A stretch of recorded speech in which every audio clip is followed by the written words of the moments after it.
Hello. आज English के कुछ रूल्स हम देखेंगे। तो पहले है कि अगर कोई सेंटेंस में हमको परसेंटेज दिया हुआ है, राइट,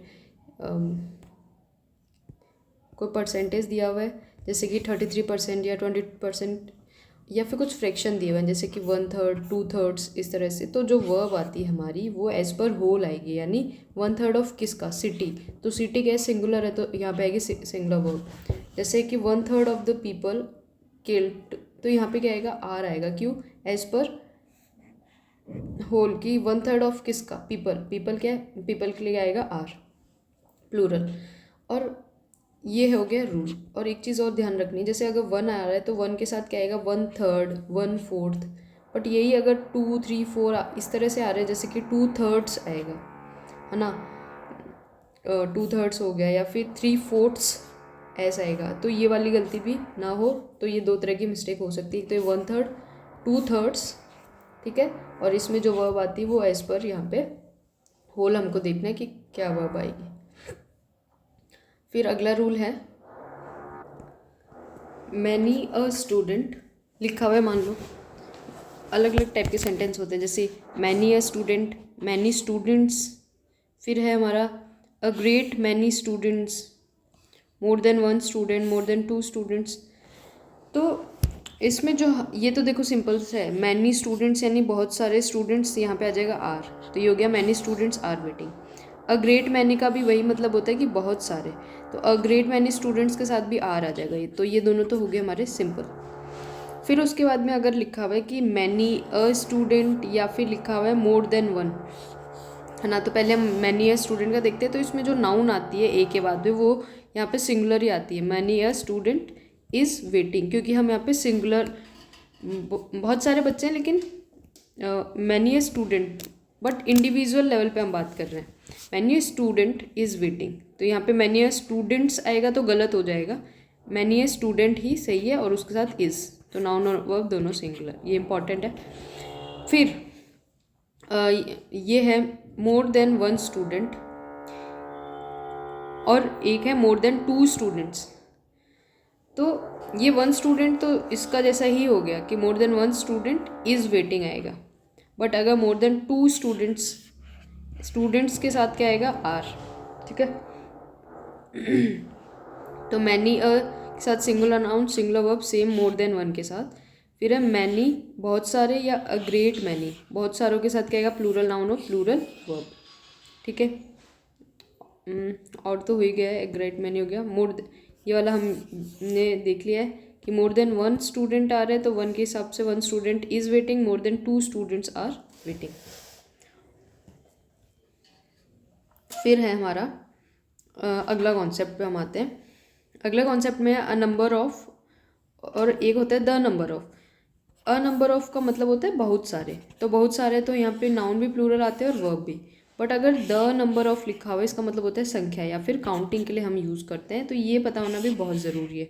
फॉर एग्जाम्पल अगर हम लिख देते हैं द नंबर ऑफ स्टूडेंट्स, है ना, the number of students is waiting, तो ये गलत हो जाएगा क्योंकि इज़ वेटिंग आउटसाइड में। तो ये क्यों गलत हो जाएगा, क्योंकि द नंबर ऑफ स्टूडेंट्स ये तो काउंटिंग के लिए यूज़ होता है ना, तो ये बाहर वेट कैसे कर सकते हैं, समझ रहे हो। तो यहाँ पे ये वाला ये एग्जांपल है, द नंबर ऑफ स्टूडेंट्स नहीं आएगा, यहाँ पे आएगा a number of student are waiting outside, ठीक है। फिर हम इसमें एग्जांपल देख रहे थे कि अ नंबर ऑफ हमारे बहुत सारे के लिए है, तो a number of students are waiting outside, plural मतलब प्लूरल ही नाउन है और प्लूरल ही वर्ब है। बट अगर होता the number of students is 50, अब देखो मैंने बोला था काउंटिंग के लिए आता है, तो काउंटिंग के लिए आएगा और हम यहाँ इज़ लगाएंगे कि the number of students is 50, तो हमें पर्पज़ पता रहेगा तो हम ये वाली मिस्टेक भी अवॉइड कर सकते हैं। फिर से रिवाइज कर रहे हैं, अ नंबर ऑफ बहुत सारे, plural noun plural verb, the number of के साथ संख्या है, काउंटिंग हो रही है, तो प्लूरल तो मतलब नाउन तो प्लूरल ही आएगा, बट जो वर्ब हमारी होती है वो कैसी आएगी, सिंगुलर आएगी। तो एग्जांपल इसका द नंबर ऑफ स्टूडेंट्स, यहाँ पे प्लूरल नाउन आएगा स्टूडेंट्स, वर्ब हमारी सिंगुलर आएगी इज़ 50। नेक्स्ट कॉन्सेप्ट है हमारा कलेक्टिव नाउन का कॉन्सेप्ट होता है, तो कुछ जो वर्ड होते हैं हमारे कलेक्टिव नाउन होते हैं, कलेक्टिवली रिप्रेजेंट कर रहे होते हैं, जैसे team, class, jury, audience, army, flock, herd. ये सब हमारी कलेक्टिव नाउन है, हमें आइडेंटिफाई करना आना चाहिए कि कौन कौन से कलेक्टिव नाउन है। तो अगर उनकी यूनिट एक ही काम कर रही है, एक ही उसको काम को शो कर रही है, तो वहाँ पे सिंगुलर वर्ब आती है। जैसे the audience is watching the movie, एक ही मूवी देख रहे हैं वो लोग। The army is attacking the enemy, वो एक साथ सारे की सारे आर्मी जो है अटैक कर रही है, तो एक यूनिट है, एक ही काम कर रही है, is attacking. The team is enjoying the game. The jury is unanimous in its decision, यानी उनका एक ही डिसीजन है, एक मत है, डिफरेंट नहीं है। और अगर ये यूनिट्स डिवाइडेड है तो हम क्या यूज़ करेंगे, प्लूरल यूज़ करेंगे। तो plural, the jury are divided, division की बात हो रही है, are divided. The audience collective noun है, are sitting on their seats, एक सीट पे नहीं बैठे, अपनी अपनी सीट्स पे बैठेंगे तो are. The army are shouting different slogans, different slogans shout कर रहे हैं तो are. The team are changing their clothes, अपने अपने क्लोथ्स, तो the team are changing their clothes. कुछ वर्ड्स है जो हमको कलेक्टिव नाउन लगते हैं बट कलेक्टिव नाउन होते नहीं है वो जैसे कि पुलिस हमारा कोई कलेक्टिव नाउन नहीं है। कलेक्टिव नाउन में तो हमने क्या देखा, अगर एक ही काम कर रहा है तो इज आएगा, बट अगर डिवीजन है तो आर आएगा, राइट। बट ये रूल इस यहाँ अप्लाई नहीं होगा, क्यों नहीं होगा, क्योंकि कलेक्टिव नाउन नहीं है। जैसे पुलिस है, पुलिस क्या होता है, ये प्लूरल वर्ड ही है, तो हमेशा प्लूरल वर्ब ही आएगी यहाँ पे। कैटल हो गई, जो भी मिल्क देने वाले सबको कैटल। इन्फेंट्री, जो आर्मी या सोल्जर्स पैदल चल रहे हैं उनको इन्फेंट्री बोलते हैं। कैवलरी, जो सोल्जर्स हॉर्स पे। पब्लिक, ठीक है। और क्या वर्ड है हमारे, जेंट्री, पोल्ट्री, ठीक है, यहाँ पे पोल्ट्री वर्ड है। तो ये सब जो वर्ड हैं, पोल्ट्री हो गया, पेजेंट्री हो गया, पीपल है, वर्मिन है, वर्मिन जो ऑर्गेनिज्म डिस्ट्रॉय करते हैं क्रॉप को, ठीक है। तो ये सब जो वर्ड है याद रखने पड़ेंगे कि ये प्लूरल वर्ड की मतलब दीज आर प्लूरल वर्ड्स या नाउन, बट ये कलेक्टिव नाउन नहीं है, ठीक है। कौन कौन से ऐसे वर्ड अभी हम देखने हैं, police, cattle, infantry, cavalry, public, gentries का एक एक्सेप्शन है जो अभी अपन देखेंगे आगे, पोल्ट्री, पेजेंट्री, पीपल और वमिन। तो पब्लिक और पीपल तो सिमिलर वर्ड है, वो याद रख लेंगे, एक तो पब्लिक, पीपल और पुलिस, ठीक है। और क्या क्या हो गए, इन्फेंट्री जो आर्मी रिलेटेड वो इन्फेंट्री हो गए, कैवलरी, ठीक है, जेंट्री, पोल्ट्री, पेजेंट्री, पीपल तो हमने देख लिया, वर्मिन, ठीक है। तो ये प्लूरल ही, तो इसके आगे प्लूरल वर्ब आएगी, जैसे कि the police investigating the case, तो यहाँ क्या आएगा, are. The police are investigating the case. इसमें एक एक्सेप्शन भी हम देखते हैं, क्या एक्सेप्शन है, जो हमारा पब्लिक है ये एज इंडिविजुअल यूज़ हो रहा है तो हम प्लूरल यूज़ करेंगे, क्योंकि पब्लिक होता तो हमारा प्लूरल ही है, but public as a whole हम बात कर रहे हैं तो वहाँ पे हम सिंगुलर यूज़ करते हैं। जैसे कि पब्लिक वांट्स टू नो, है ना, पब्लिक इज़ हेयर, सबकी, तो यहाँ पे सिंगुलर आ जाएगा। नेक्स्ट कॉन्सेप्ट है हमारा, वर्ब जो है हमारी सब्जेक्ट के हिसाब से आती है, न कि नियरेस्ट वर्ड के हिसाब से। For example, the knowledge of these students is important. अब ऐसा नहीं कि स्टूडेंट्स लिखे है तो सीधे यहाँ लिख देंगे नहीं, the knowledge of these students is important. क्या इंपॉर्टेंट है, नॉलेज इंपॉर्टेंट है, तो नॉलेज के लिए इज़ आ गया, है ना। इन सब्जेक्ट्स की नॉलेज इंपॉर्टेंट है, तो इसकी बात हो रही है। फिर that I study for 12 hours is known to all, क्या क्या सबको पता है, ये बात पता है, दैट, ठीक है, that is known to all. अब दैट किसके बारे में बोला है, that I study for 12 hours, वैसा नहीं है आर्ट्स को देख के हम यहाँ पे आर लगा देंगे सीधा, वो गलत हो जाएगा। फिर रीडिंग 5 बुक्स इज़ नेसेसरी, क्या ज़रूरी है, 5 बुक्स की थोड़ी ना बात हो रही कि बुक्स नेसेसरी, नहीं, यहाँ पे रीडिंग पे एम्फेसाइज किया गया है, रीडिंग यहाँ पे सब्जेक्ट है कि रीडिंग इज़ नेसेसरी, ठीक है। कैसी reading 5 books is necessary. What he does for a living is clear, क्या क्लियर है,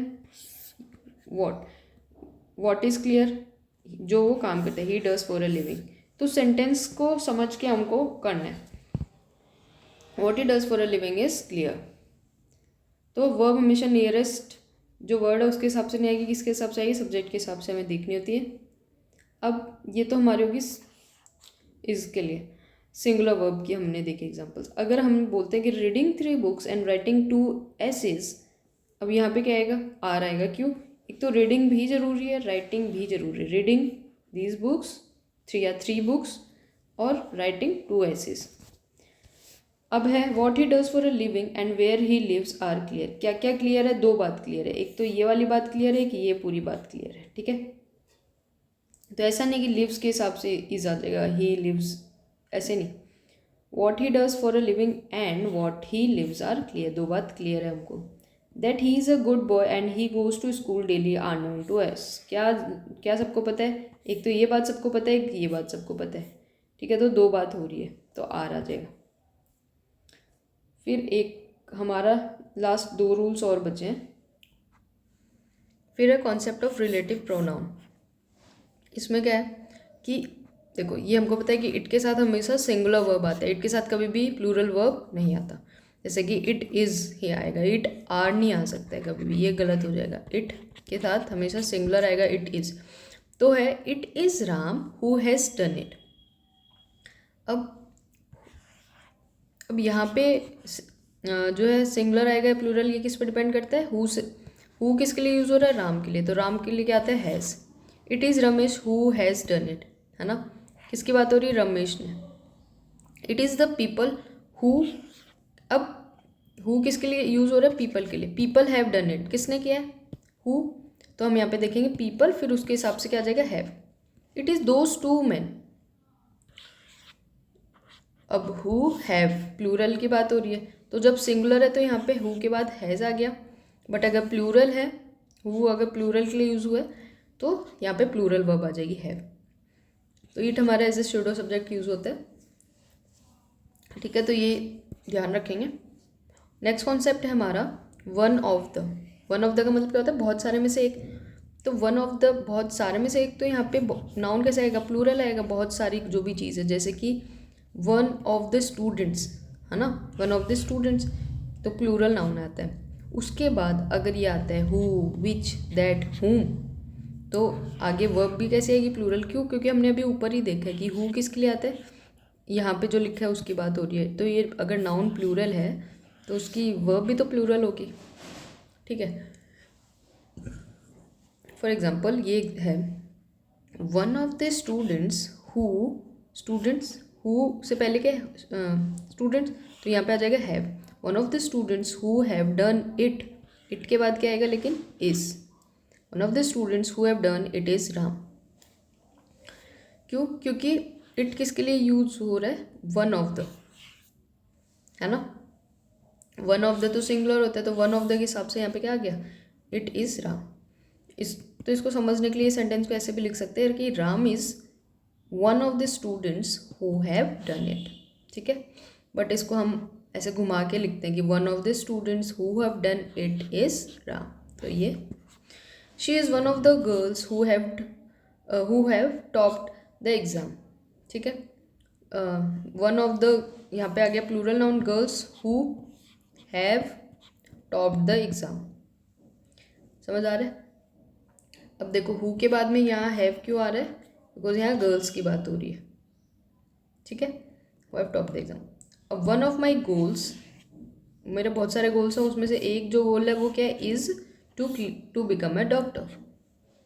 ठीक है, और ये हमको याद रखना है कि बट अगर ओनली वन अगर आता है तो ओनली वन के साथ जो वर्ब आएगी वो हमेशा और हमेशा कैसी रहेगी? सिंगुलर आएगी। ठीक है, तो जैसे she is only one of the students who has done it. Only one, सिर्फ एक वही है। अब यहाँ पे भी देखो हु स्टूडेंट्स आ रहे हैं ना, पर यहाँ पे हैव क्यों नहीं आया? क्योंकि यहाँ पे ओनली वन आया। ओनली वन मतलब सिर्फ एक की बात हो रही है। She is only one of the students, उन बच्चों में से एक है, हु हैज़ डन इट। ठीक है, दैट्स इट, थैंक यू।